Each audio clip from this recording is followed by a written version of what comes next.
A good sequel is one of the hardest things to get right in entertainment. You have to make sure you improve upon what works while still keeping intact the thing that made its predecessor great. Look at Mass Effect 2, Uncharted 2, Silent Hill 2, and Red Dead Redemption 2. All of these games take what made the first one so good and ran with it, improving upon what worked, taking out what didn't, and only adding things that complemented the core design philosophy. And that brings us to Resident Evil 5, which is a sequel to one of the best games of all time and is in a series that has had a fairly good track record with sequels. This is quite possibly the absolute best example of how to mess one up. This is a must play for anyone that wants to get into game development because this game will teach you exactly how not to make a sequel. This game does an excellent job at taking what made Resident Evil 4 so good, throwing that all out the window, replacing it with nothing, only adding things that makes the game so much worse, such as co-op, a really dumb AI, cover shooting, and turret sections. It all does this so badly that this game should be embarrassed to call itself a sequel to Resident Evil 4. The game is like 4 steps back with none forward. It's all drawbacks with no upsides. The only thing this game gave me was disappointment, high blood pressure, and annoyed neighbors for me yelling at the thing. So what is it that makes Resident Evil 5 so bad? And that is what I'm here to do, to complain about every little problem. So sit back and relax. This is why Resident Evil 5 sucks. Resident Evil 5 came out back in March of 2009, around 4 years after the very well received Resident Evil 4. It got fairly good scores with around an 80 out of 100 on Metacritic and a 9 out of 10 from both IGN and Game Informer. It was praised for its production value, mostly about its graphics, which still hold up today, albeit a bit dated, and for the fun and exciting gameplay, even though that came with a loss of horror. It was also criticized for some clunky controls, especially in the cover shooter parts of the game. It was also criticized for being racist because you play as a white man killing black men, but that's not what the point of this video is. I just thought it was still important to bring up because there was a huge controversy surrounding this game at the time. The game was also received well by audiences with around a 7 on Metacritic. The game also sold very well with around 7.5 million from the original release and 11.5 million if you look at all versions of the game, making this the best-selling game in the series and one of Capcom's best-selling games ever. So why do I think this is one of the worst games that I have played, even though it seems like a lot of people disagree with me? And that is probably because this game can be played in one of two ways, co-op and solo, and my guess is that a lot of people that like this game played it with a friend, which is fine. That is how this game was meant to be played. This game was built from the ground up to be a co-op experience. And when I say built from the ground up to be co-op, I really mean it. Everything in this game, the bosses, the combat, the inventory system, the AI, and all the small things that were removed from Resident Evil 4 was designed and could be explained by it works better for the co-op experience. But I think I need to make a bold statement here. I don't think Resident Evil 5 should have been built from the ground up to be co-op. If they wanted co-op to compete with Gears of War, it should have been designed around the single player experience, not the single player being designed around the co-op. And if they wanted to make a game built from the ground up to be co-op, they should have made it some kind of spin-off and titled it and marketed like, I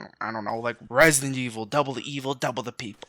Okay, that's god-awful, but you see my point. And Resident Evil 5 should have been something different and more similar to the other Resident Evil games by, being a fun, challenging, single-player horror experience. The problem is that's almost the exact opposite of what we got here, and that's far too big of a change from the rest of the series. And I know that change is good, and I know that Resident Evil 4 was also a really big change from the other games, but even then, the game still had a lot in common with the first three. It was just an evolution of them. Resident Evil 5 feels like way too big of a departure from the other games in the series, and I feel like it would have worked a lot better as some kind of spin-off. But because this game is called Resident Evil 5, I played and looked at the game with the mindset that this was a sequel to Resident Evil 4 and a continuation to the series, and not something that would have been better looked at in a vacuum. RE5 is a very bad sequel, but it's an okay game in its own right. But the point of this video is me looking and explaining why this is a bad Resident Evil game by playing it like all the other Resident Evil games, solo, which brings me back to, I don't think this game should have co-op in it. A lot of my problems I'm going to talk about come from the fact that I played this solo instead of with a friend. If you like the game, that is fine, and I totally understand. This game has a lot to like in it. But I strongly believe that a number sequel in a series shouldn't have such a big change to it, like being built from the ground up to be co-op. That kind of change should be reserved for a spin-off or even a reboot. And with that in mind, I think it's time for another bold statement. I can straight face, without even a hint of sarcasm, say this is the worst time I have ever had playing a video game in my life. And a lot of that comes from one big problem.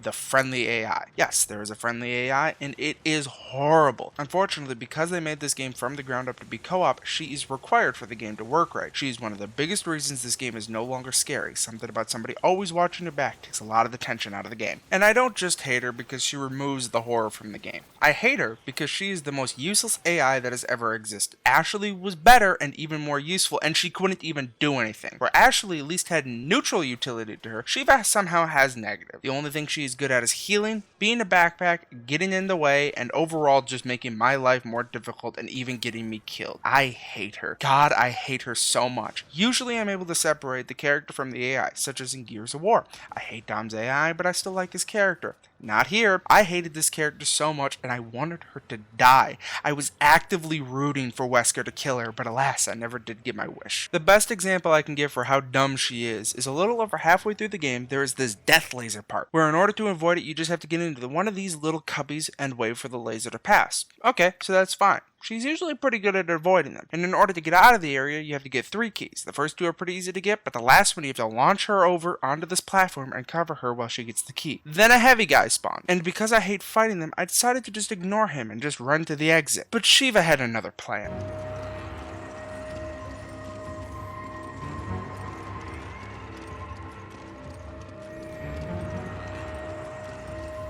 And because of her idiocy, I ended up having to fight the heavy guy anyway. Or what about in the middle of a boss fight? I needed to be healed, and Shiva had the health item, but for whatever reason, she just wasn't in the mood to heal me. So I just had to chase her around the place, screaming at my TV for her to heal me. Thankfully, she finally figured things out, and this happened twice in the game.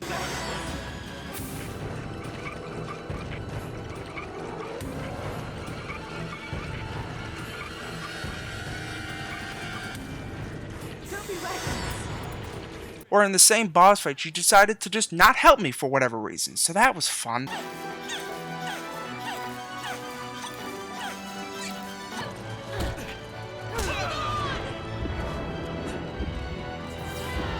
Are you okay? Or what about the time in which she just ran into a room armed with only a stun rod full of enemies, with one even having a rocket launcher and getting herself killed?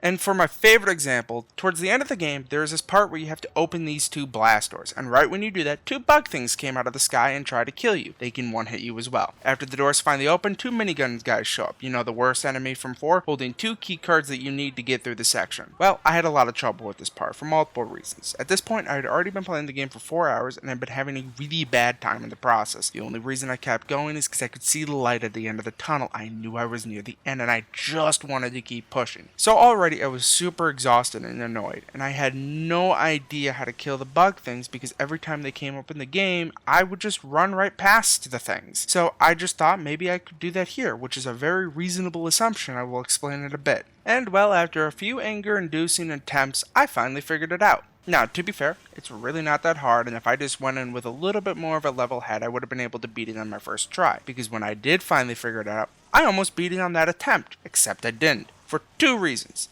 The controls, and of course, Shiva. So at this point, I had already killed both bugs and I was on to the minigun guys. And to do this, you have to just get on this turret and shoot them. But because I had already used the turret, it was kind of at this weird angle. And to get on it, you have to hold down the trigger.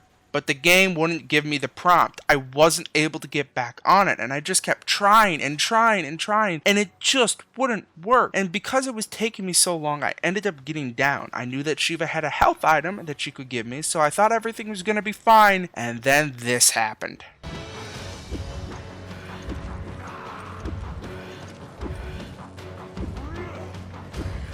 She glitched, and I lost it. I had a full mental breakdown at this point, and I knew deep down that this is the worst game I have ever played. Not just because of that, but everything else I am going to talk about. This was just the icing on the cake. First, let's spread some positivity and talk about the good parts of the game. There aren't very many because this game sucks. No, stop it. I'm being positive right now. So what's good? What's good? What's good? Aha! The graphics. Like I said, they are a bit dated, but I still like how this game looks. For its time, it looked amazing. And even 11 years later, it still looks quite good. Now, I am playing this on the Xbox One with the HD edition, so that probably does help out quite a bit. Although, I would assume it still looks good on the 360 or PS3. I also really like how the gore and those weird bubbles whenever you kill an enemy looks. I don't really know why, and I just kind of find them satisfying to look at. However, I still think Resident Evil 4 looks better, and that is because of the art design. That game had that disturbing beauty to it that's just kind of lacking in this one. Everything just looks a little more clean here, if that makes any sense. I think the best example of this is looking at the 2 transformations of Irving and Salazar.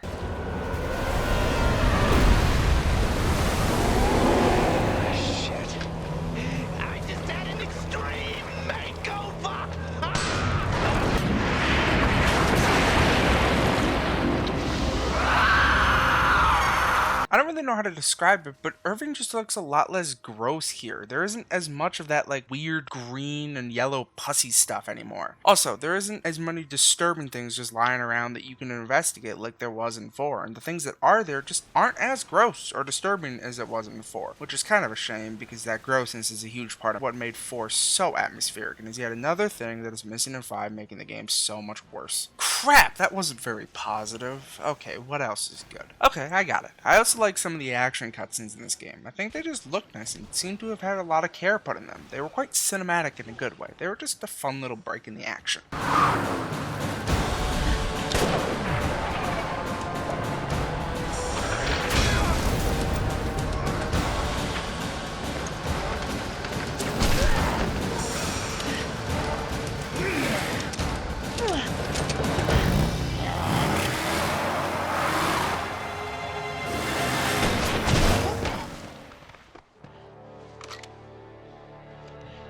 Okay, that's enough of positivity. Now back to the parts of the game I don't like. This game just feels like a cheap knockoff of Resident Evil 4. When I said that this game just takes all the things that made 4 great and gets rid of it, that wasn't a joke. The comedy, the atmosphere, the merchant, good inventory system, the challenging but fun combat, the feeling of adventure, the interesting characters, the treasure system, and even the health system is all gone for good and just replaced by something much worse. First, let's take a look at the atmosphere. It's gone. That thick, creepy atmosphere in 4 is just completely absent from this game. Where 4 was a really good mix of horror and action, this game just forgoes the horror and just tries to be action. The environments are a lot more brown, gray, and forgettable. I know that Resident Evil 4 was also very brown and gray, but the environments were a lot more interesting. They flowed into each other a lot better. Here, I can barely remember anything and I just played the game. All the environments in this game just kind of bleed together into one homogeneous, bland, forgettable game. There are only 2 areas of this game that were kind of interesting. The village in the beginning and the volcano at the end. The village in the beginning was the only part of the game that had any semblance of atmosphere. You're just walking through this village that is clearly going through something horrible, with people attacking each other and staring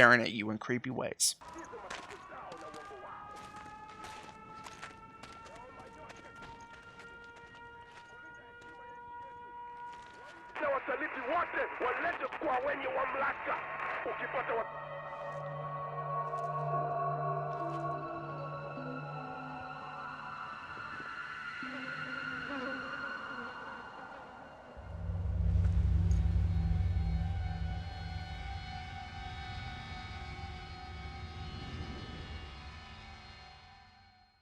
After that, you go into this forgettable mine area that just kind of looks the same. Then you go into these wetlands that are just kind of visually boring. And then at some point, you stumble into some kind of laboratory that is nowhere near as interesting or scary as it was in 4. Now, to be fair, I am being a little hard on this game. It could definitely be a lot worse. At the very least, there is some visual difference between them. But because I played this game right after 4, so that game was super fresh in my mind, it's hard for me not to compare it to that. I guess my point is that the environments in this game could have been a lot worse, but they could have also been a lot better. I really wish we just got something as scary as the lab, or as creepy as the village, or as somber as the castle. But oh well, this is far from the biggest problem this game has. And it's not just the atmosphere and environments that have been downgraded. That humorous, lighthearted, self-aware nature of the game is also missing, which sucks because one of my absolute favorite parts of Resident Evil 4 has got to be how snarky Leon is, and its interactions with the main villains of the game. But here, Chris just plays it way too seriously. So even though the antagonist Irving, which is no Salazar, does try to have fun with it, there's no fun interactions between him and Chris, and that's just a little disappointing for me. Oh shit. So you must be Irving. Wow, perceptive, aren't ya? You think this is a joke? You're just like all the other pieces of scum terrorists. Oh, I'm not like them. I'm a businessman with standards. Drop the weapon. Or, how about you drop yours? The weird thing is this game doesn't know what it's trying to be. I can't tell if this game wants to be taken seriously or not. On one hand, you have the quirky, over-the-top Irving, overly climactic action scenes, and a main villain that can literally teleport. The entire world will be infected.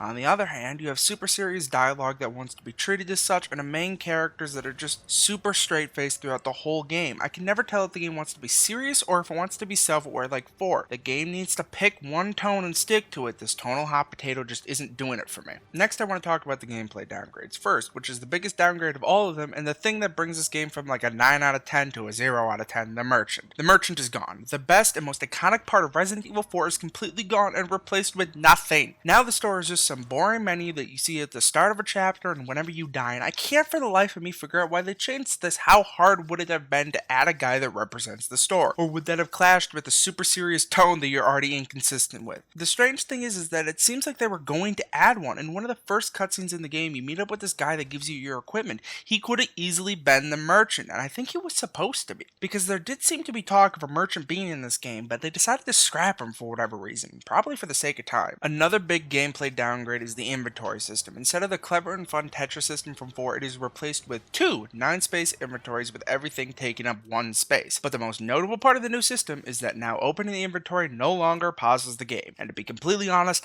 I hate it. And it's not just because they got rid of the fun inventory management that I loved so much from 4, even though that is a pretty big disappointment. No, my problem is that I think it's just too small. I know that a small inventory is in the Resident Evil genes, with the older and newer games all having very restrictive inventory systems, but the big difference between those games is they were a lot slower paced horror games. This is a full-on action game, and the restrictive inventory just doesn't work as well here. So let me explain why this bothers me so much. In this game, you have 9 spaces to put things in. I like to have a handgun, a shotgun, a machine gun, and a sniper rifle on me at all times. I think they are all very important, just in very different situations. Also, because ammo can be a problem in this game, which is good, it can help to have a few backup guns. So those are non-negotiables. So that is 4 out of the 9 spaces gone, but I also need ammo for each gun, which takes up another 4 space, so that is the 8 out of 9 used. So now I just have 1 open space to put whatever in, and that sucks, because ideally I would like to have some healing items on me and some grenades. It would also be nice if I could carry maybe one of the more fun guns, such as the grenade launcher or the Magnum, but in order to do that I would need to have at least 2 open spaces, which I do not have. I know what you might be saying. What about your partner's inventory? That's another 9 spaces. And you're right, I do have a partner's inventory, and in co-op, that would be just fine. I could give my partner the sniper rifle or another gun, one of us could carry the grenades, and the other could have the healing items, and that would be very fun and strategic. But remember, I'm reviewing this as a single player game, and Shiva is just useless. She can't use grenades or other items like it, and giving her ammo is just an excellent way to waste it because of her inability to shoot things. The only thing she's kind of good at is healing, so at the very least I can give her the health item. Basically, I just have to ignore the grenades and the fun weapons so I can carry everything I don't trust her with, which is a shame because a lot of the fun in 4 is in the depth of combat that came from having all the different guns and grenades. That does come back if you play the game with another person though. One fun addition with this new inventory system is now not only do I get the pleasure of micromanaging my inventory, but I also get to micromanage Shiva's as well. This isn't the biggest problem in the world, but that doesn't keep it from being annoying. If I want her to give me an item, I have to open up the inventory, go over to the item in her inventory, select it, scroll down to request, and then she has to walk over to me and give me the item. Okay, that's fine. But where it can get a little finicky is when your inventory is full. In order to request something, you first have to give her an item. So you have to find an item, select it, scroll down to give, then you have to go over to her inventory, select the item you want, scroll down to request, then you can get the item. Unless her inventory is also full, then all you have to do is go over to your inventory, select an item, scroll down to exchange, and go over to her inventory, select the item, and the exchange is done. So it is one less step if both inventories are full than if it is just mine. So here is my question. Why can't the exchange option be available if only my inventory is full? It would have made it a lot faster to switch things in the inventory, and for real-time inventory management that is kind of a necessity. Another super duper fun thing is, if you remember me talking about how she doesn't know how to use grenades, well, that doesn't stop her from picking the things up. So ever so often I will need her to pick up a healing item, and she won't be able to. So I'll look into her inventory and it will just be filled with grenades. But I can't just tell her to drop something. No, that would be way too easy. So I have to make her give me the item so that I can discard it.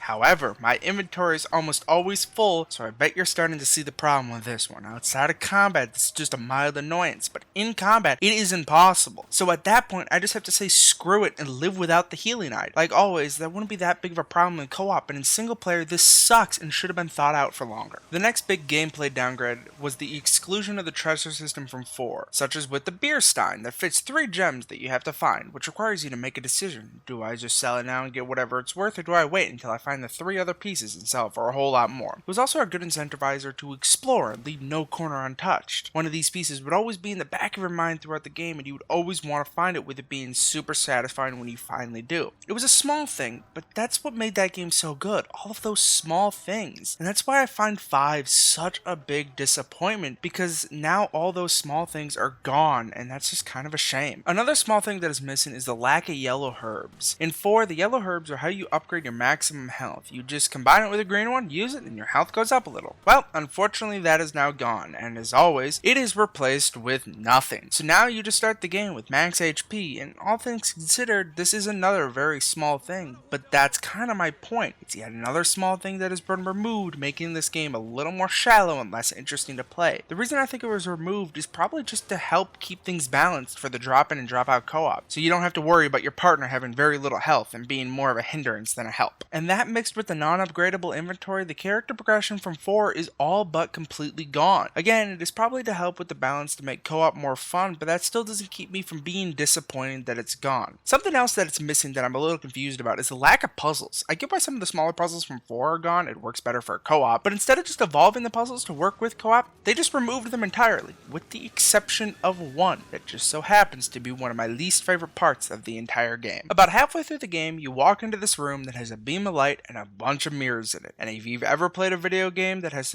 puzzles in it, you probably already know what to do. This is the most unoriginal puzzle ever, and usually I'm fine with it. In games like Uncharted, The Legend of Zelda, or even Resident Evil 4, they're never too difficult, but if well designed can still require the use of the old head thinker a little. I even find them fun to do sometimes. The big difference between those games and this one is that in the other games, it's just one puzzle in a sea of puzzles. But here, this is the only one. When this is your only puzzle, it comes off as tacked on and very lazy, and I can't escape the impression that the only reason it's here is to help pad out the game a bit. With this puzzle, you get 3 for the price of 1. There are 3 stages to this thing with no difference between them other than the next one is more difficult than the last. So that seems pretty padded right there. However, the thing I don't get is if you walk into that beam of light, it will kill you. Why?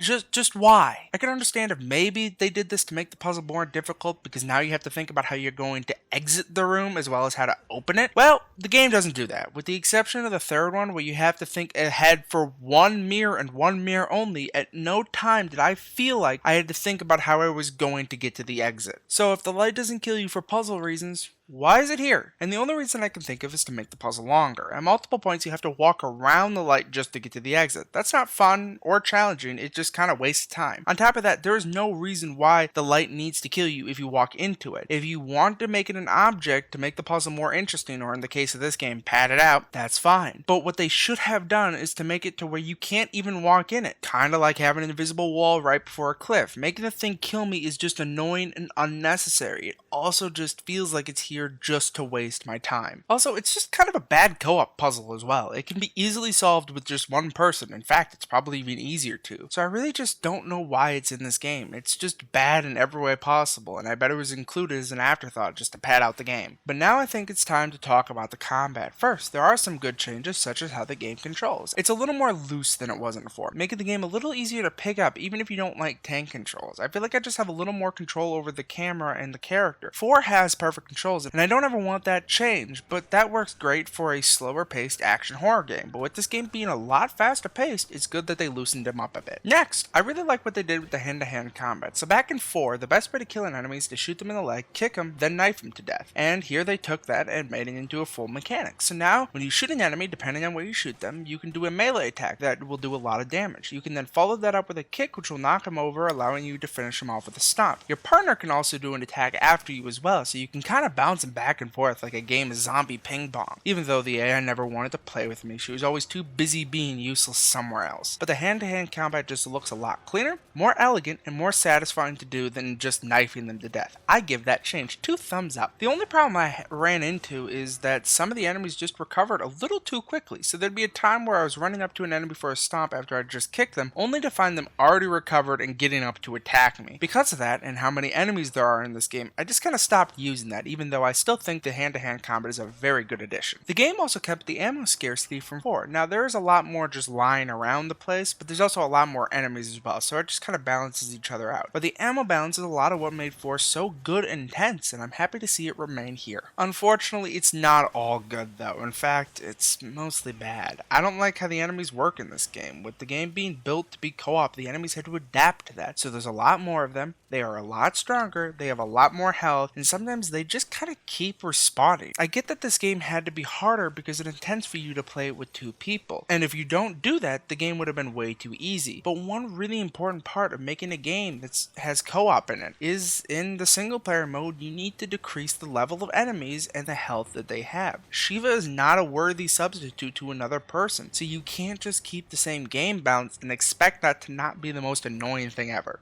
With all the respawning enemies and the punishment that they can put up with, I hate to say this, but it is a lot better to just run from everything than it is to fight them. And in an action game, which this definitely is, that is a cardinal sin. In horror games, that's a fine strategy, but in action games, if I ever feel more incentivized to just run past everything, someone somewhere messed up and messed up badly. It got to the point that I was running past more enemies than I was fighting. The strange thing is I don't know if that was intentional or not, because there are a lot of points in this game which seems like the enemies just keep respawning. I don't know if that goes on forever, I never stayed to find out, but they just kept coming to the point that any reasonable person would just give up and start running through them. There's even a boss a little under halfway through the game that seems like it just wants you to run from it. So whether that's intentional or not, I don't like that. The player should feel more incentivized to fight the enemies than to just run through them. But what is absolutely not okay is that halfway through the game, I found a pro strat. After you run past a bunch of enemies, there will sometimes be a checkpoint before the next section, and there will almost always be a bunch of enemies chasing you. Well, if you just die or reload the game, you will come back to all of those enemies gone.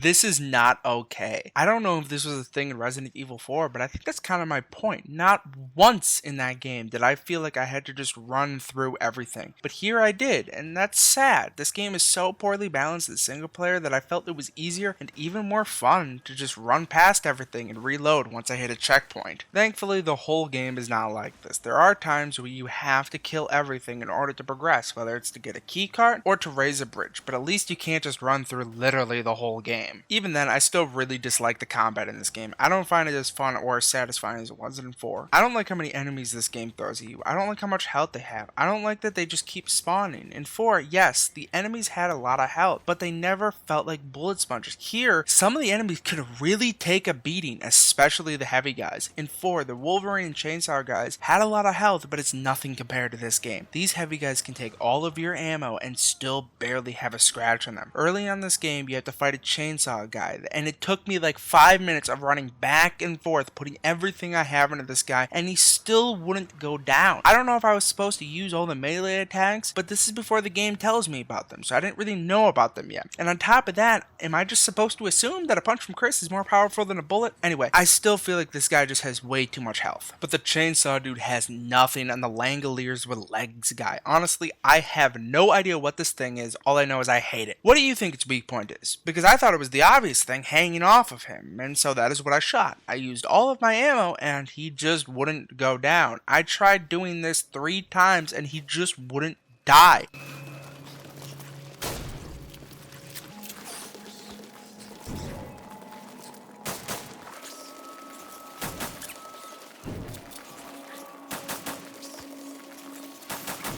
Well, I found out that his actual weak point isn't the obvious thing. No, it's his ankles, because that makes sense. I don't think I need to explain why this is bad game design.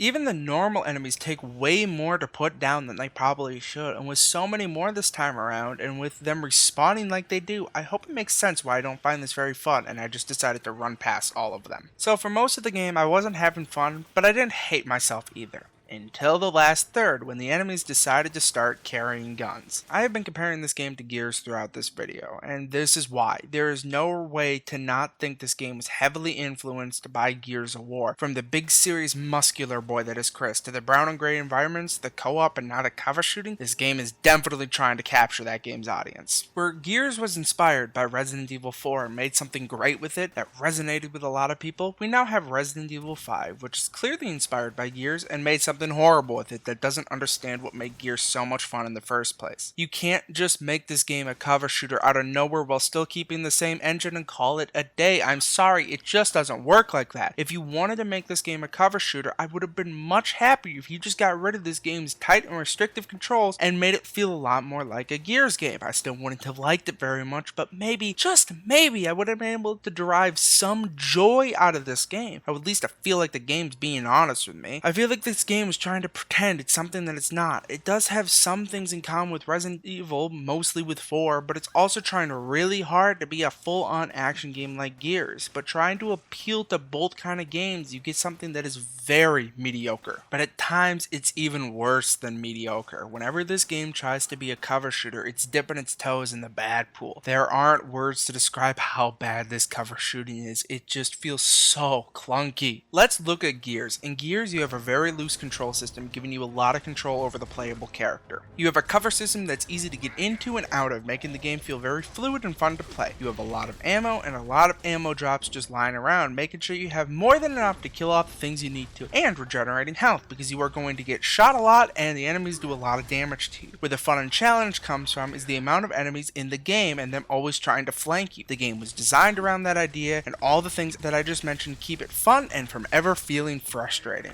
Well, Resident Evil 5 doesn't have that. Resident Evil 5 was built around the idea of a bunch of enemies running at you with melee weapons, with the fun and challenge being derived from trying to avoid all the enemy's attacks and to kill them with the least amount of ammo used. The game was built around that idea, with the strict mobility, the imprecise aiming, the very limited ammo, and the enemies all doing a lot of damage, all help make that game fun, challenging, and tense. And just because they are both over-the-shoulder, third-person shooters doesn't mean that they can have the same core combat loop. If you tried to make Gears like Resident Evil with the slow-moving enemies, all with melee weapons while still keeping the same controls, the game would be awful and very boring to play. Same thing if you make Resident Evil a cover shooter while still keeping the same controls. The game would be awful and very boring to play. And that is exactly what happened. They turned this game into a very bad Gears of War game, and I will never understand why game companies do this. When they look at something popular and they try to replicate it without thinking about why people like it in the first place. What I'm saying is you can't just shoehorn Gears mechanics into your game without changing your game into something that feels like Gears and expect people to play and enjoy it.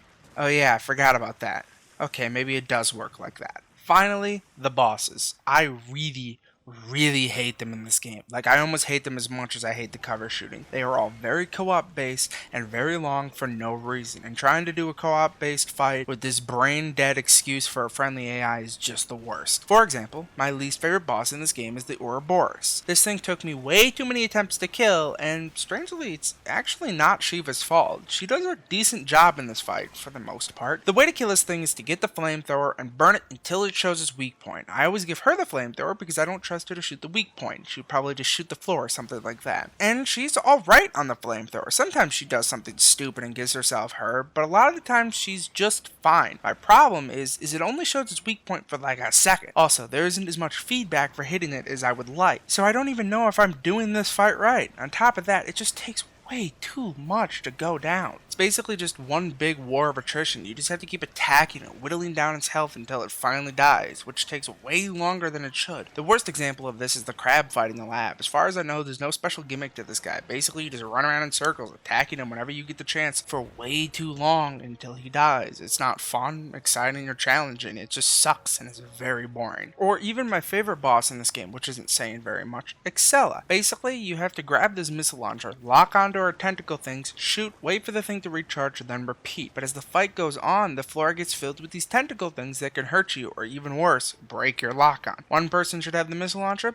the other person should kill the floor tentacles. But that was below Shiva. She just stood there and did literally nothing, so that was fun. But the fight's kind of fun in its own right, but it just keeps going and going and going for far longer than it should, and it goes from something I was having fun with to something I just wanted to end. And same thing for the final stage of the last Wesker fight of the game. It just goes on for far too long, and it's not like it's interesting or anything, it's just the same repetitive loop. Shoot the chest thing, dodge the attack he does in retaliation, go to his backside and shoot his back thing, and do that until he's dead, and pray you don't run out of ammo first. This is just really bad boss design. And I can't help but think that maybe the bosses, the mini bosses, and the normal enemies all have so much health, as well as that dumb puzzle in the middle of the game is all here to just pad out the game. The game took me like 10 hours to beat on normal compared to the 15 to 20 hours that makes up Resident Evil 4, and if it wasn't for the padding, I think this game would have only taken me like 8. And if they just embraced that, I might have had more fun with the game than I did. I wouldn't feel like the game is trying to waste my time as much as it does in its current state. Overall, Resident Evil 5 is an awful Resident Evil game and a mediocre action game. It tries way too hard to be something that it's not, and in doing so does everything poorly. The game spent too much time trying to find a way to make a fun co-op game instead of trying to make a fun game with co-op in it. And to their credit, they do kind of succeed. There is some fun to be had in the co-op here. The problems with the AI go away completely, and some of the fun and strategy in the game comes back. But even then, the game is still far from good. You are still left with a lot of padding with the enemies, the bosses, the mini-bosses, and of course that god-awful puzzle, boring uninspired level design, and a game that doesn't seem to know if it wants to be taken seriously or not. But if you do decide to play this game solo, it gets so much worse, because now not only do you have all of those problems, but now you have one of the dumbest AIs to have cursed video games and a combat system that is missing a lot of the strategy that comes from playing with somebody else. I just can't help but wish this game got rid of that co-op and just tried to make a good single player horror game like the other games in the series. But with them putting the 5 in the name, I can't help but compare it to the other games, especially 4, making me see this as the worst sequel ever instead of the harmless, fun little co-op game that it is.